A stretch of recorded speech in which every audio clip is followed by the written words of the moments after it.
Hi, everybody. I've got a special guest with me this week, Macklemore. Now, for those of you who don't share the same love for hip-hop that I do, he's a Grammy-winning artist, but he is also an advocate who's giving voice to a disease that we too often just whisper about, the disease of addiction. Hey everybody, I'm here with President Obama because I take this personally. I abused prescription drugs and I battled addiction. If I hadn't gotten the help that I needed when I needed it, I definitely would not be here today.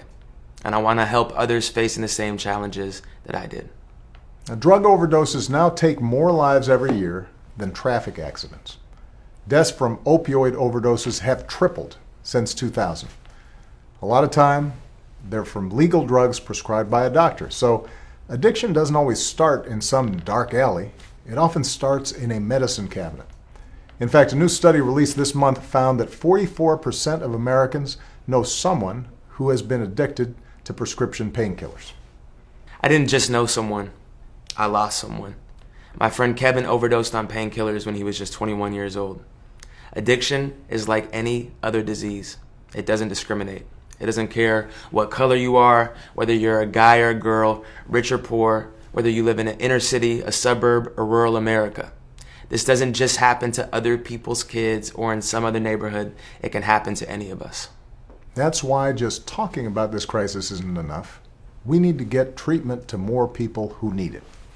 My administration is working with communities to reduce overdose deaths, including with medication. We're working with law enforcement to help people get into treatment instead of jail. And under Obamacare, health plans in the marketplace have to include coverage for treatment.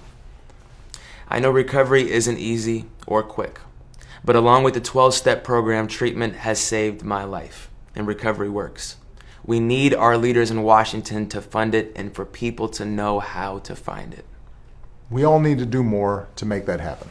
I've asked Congress to expand access to recovery services and to give first responders the tools they need to treat overdoses before it's too late.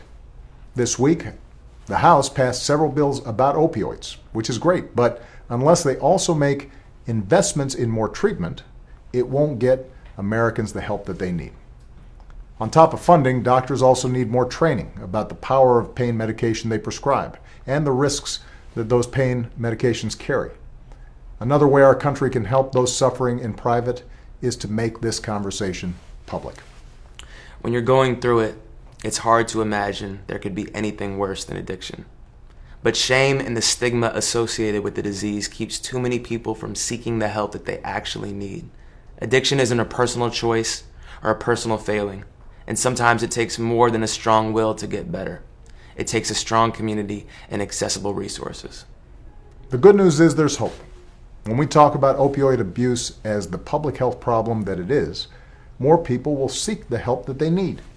More people will find the strength to recover, just like Macklemore and millions of Americans have. We'll see fewer preventable deaths and fewer broken families. We have to tell people who need help that it's okay to ask for it. We've got to make sure they know where to get it. We all have a role to play. Even if we haven't fought this battle in our own lives, there's a good chance we know someone who has or who is. President Obama and I just had a powerful conversation here at the White House about opioid abuse and what we can do about it. You can catch it this summer on MTV, and to find treatment in your area, call 1-800-662-HELP. Thanks, everybody. Thanks, Macklemore. Thank you. And have a great weekend.